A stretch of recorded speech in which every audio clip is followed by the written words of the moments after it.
to Kidmissing TV. Today, we are going to talk about the case of Michelle Norris. She was a 7-year-old who vanished from Central Falls, Rhode Island. That's not too far from me, actually. She disappeared on May 26, 1988. She vanished from her school playground. She was playing at the playground. This was Labor Day weekend. Memorial Day. Memorial Day weekend. Wrong end of the year. And unfortunately, her body was recovered 4 days later in the woods off of Brook Street, which was very close to where she was actually taken from. Interestingly, another little girl, Christy Cole, age 10, was abducted and murdered January 6, 1988 in Pawtucket. I did some research. Pawtucket is only 6 minutes or 1.4 miles from Central Falls.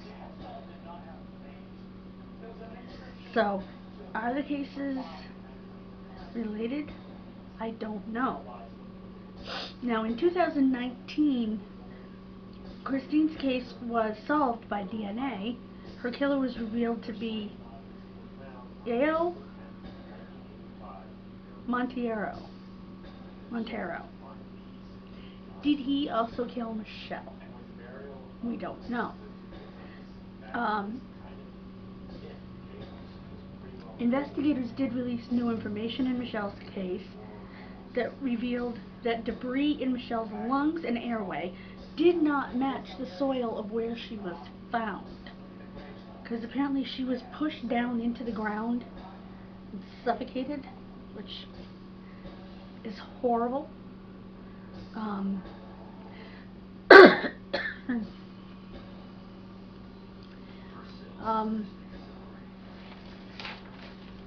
She had been living with her grandma. Interestingly, also, the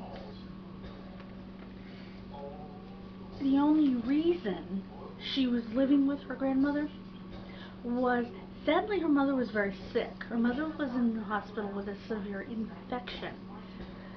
So her and her brothers were staying with grandma while mom was trying to heal.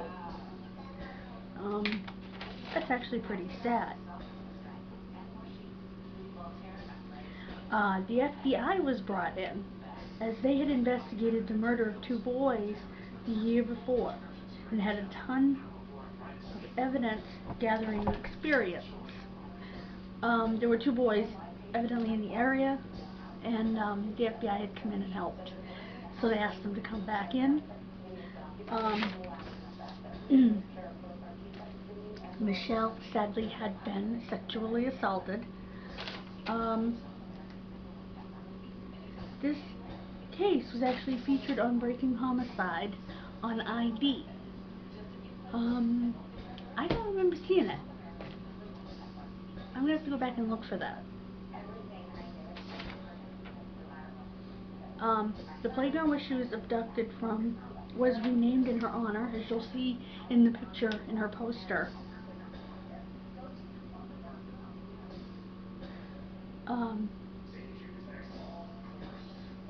It actually took 31 years before they realized that the dirt found in her system didn't match where she was found. Now I can't be mad at that, and I'll tell you why. Before you get mad at that. Because, first of all, they didn't have the technology back then, and secondly, they wouldn't have necessarily been looking at that, because you would assume, and I know, assume asking me, but you wouldn't be. You would think she was killed where she was. You probably shouldn't think that way, but 1988 was a different time.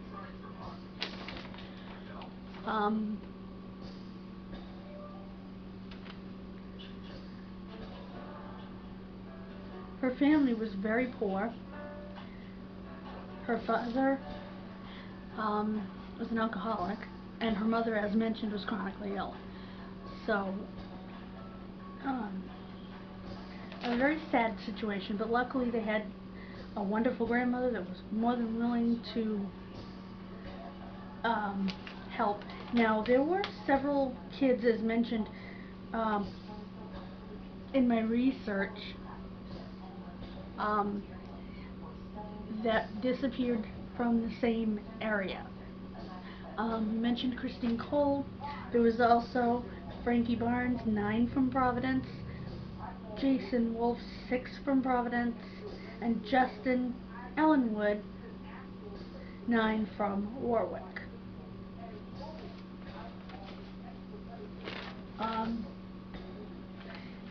They also discovered, when I assume when doing the autopsy, again, you shouldn't make those assumptions, but that's the only way they would have known, that while Michelle had been sexually assaulted at the time of her death, she also was a victim of ongoing chronic sexual abuse. That's very sad. And her father actually said, yes, that he had been sexually abusing his daughter.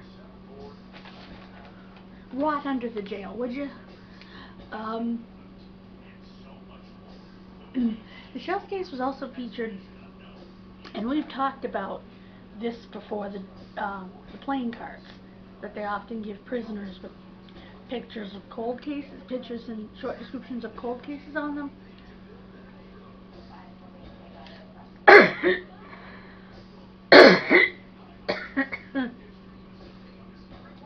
Is her father a suspect? He says he saw her that day. He even admitted to having her in his car that day. The parents weren't together at that point. He was living with his mother.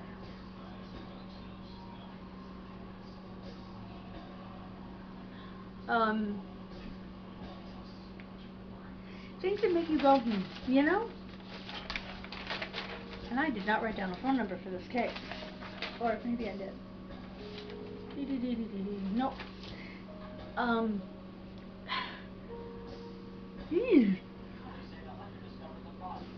Is he a suspect? I don't know. I would think they would have tested his DNA by now. And Michelle was 7 years old. She was from Central Falls, Rhode Island, and disappeared in May 1988 and was found 4 days later, deceased. It does seem to me, though, that if it was her father, the way she was killed kind of makes sense for a parent. I just don't understand how they couldn't have figured that out by now.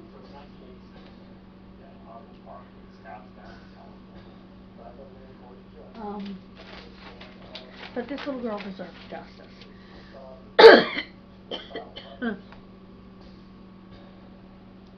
And I want to quickly, before I tell you about next week's case, or Wednesday's case. No, next week. Yeah, Monday's case. Today is Wednesday. Give a little shout out to Faces of the Forgotten. Ron is amazing.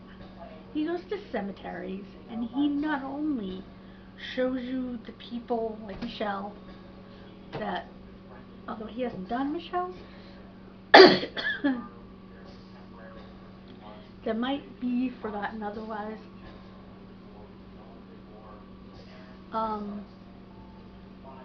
He will literally use his Patreon, which I do not have, guys. I do not have,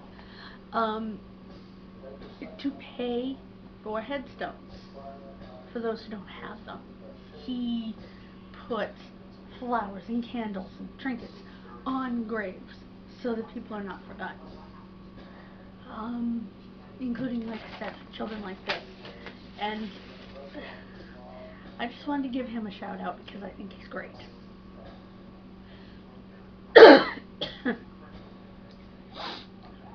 So check out his channel.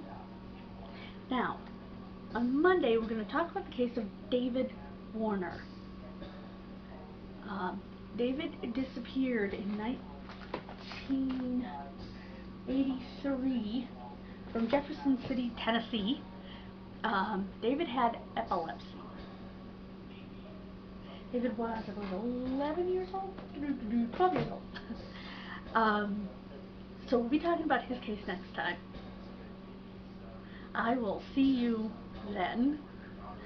Have a great day and God bless you.